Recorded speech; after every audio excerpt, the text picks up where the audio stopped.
Hi, I'm Lisa Cheong from Human Resources Magazine, and today I have Samir Bedi, Hewitt's Com and Ben's leader for Hewitt Singapore.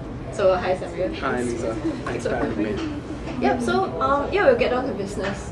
What are HR practitioners planning for 2009 as regards to employee salaries? So that's a good question. I think everyone is interested in terms of what's happening with 2009 salaries.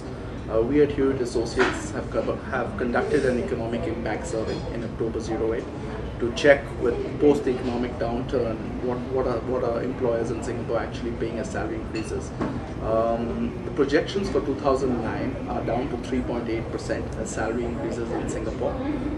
This is lower than what we had earlier projected as per our June to September timeframe, which is obviously before all the economic incidents, where the salary increase was 5.4%. So basically 3.8% today is a 30% decline than what was happening maybe a quarter earlier from a salary increase perspective. Okay, and you say that this is the first time in 2008 that salary increases are actually lower than the inflation rate, is that right? Yeah, so if you looked at forecasts for 2008 in Singapore, the inflation rate is at about 6.5%. And the salary increases for 2008 is just over 5%. Obviously next year in 2009 it will come down. But important thing to note is that the actual reduction in prices happened before the CPI reduces, so there's a lag in that time frame. So that's one of the reasons why you may see a difference as of now. Yep, you also mentioned that one of the good things that can actually come out of this downturn is that attrition rates will go down. Sure. But you also make a differentiation that it's not all the top people that you might want to keep. Some of the top people might actually leave. Sure. So what are companies doing to retain these top people? So clearly attrition rates will go down because it's easier to retain right now. But it's very important to focus in terms of who are your top people and how do you retain them. So from a compensation perspective, there are a number of talent measures that companies are taking to retain their employees. It could be reserving a portion of their salary increase budget for their high performers. So even though you have a meager 3.8% as a budget today, but you could reserve a portion of that which is actually only eligible to your top performers that you want to give to. As well as having strong learning and development opportunities for your top performers so that then they can see their career moving in the organization. And larger HR implications that organizations are also following today in today's environment is redesigning jobs so that and providing employees with skills so that they can take on that new redesigned job, as well as the opportunity of, from a comp perspective, having stronger variable pay programs which link an individual's performance to the company's performance to the final outcome that individuals will get as a variable pay. Okay. Yeah.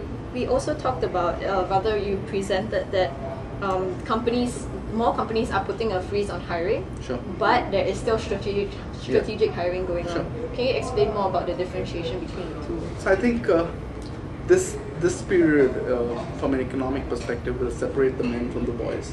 So very clearly the best will survive, and organizations are looking at this period to do some amount of strategic hiring. So what is strategic hiring? Basically hiring for your key roles, something that you couldn't fill in earlier, also looking at top talent in some of your competitors that would be willing to join you as of today, right?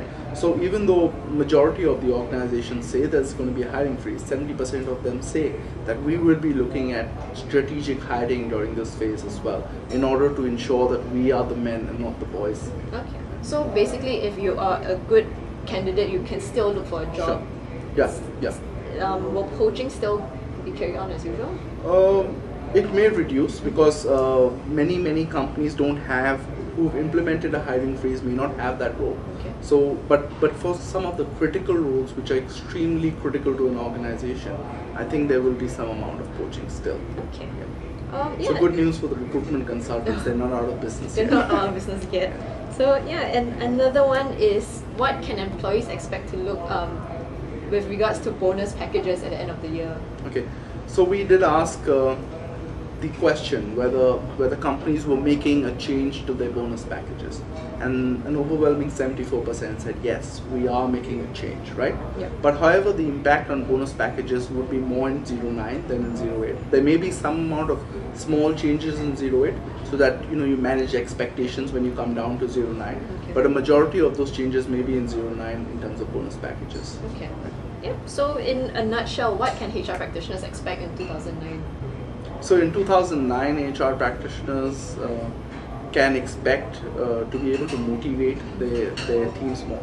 I think more and more focus from an HR perspective is to ensure productivity now, to show optimum utilization of the workforce, to provide strong learning and development opportunities so that your workforce can take on the next level of working experience as well, rather than just perform their present level, which is something that as you become more productive, you like to shift work lower down and give opportunities for employees to take it on at a higher level. So I think that's some of the key mandates. I think learning and development will be a key phase right now, because organizations that provide this learning and development, provide a clear career plan to some of the critical employees, will emerge out as victorious at the end of the day. Okay, yeah, that's all I have. Thanks so much, Samir. Thanks, Lisa. Thank you.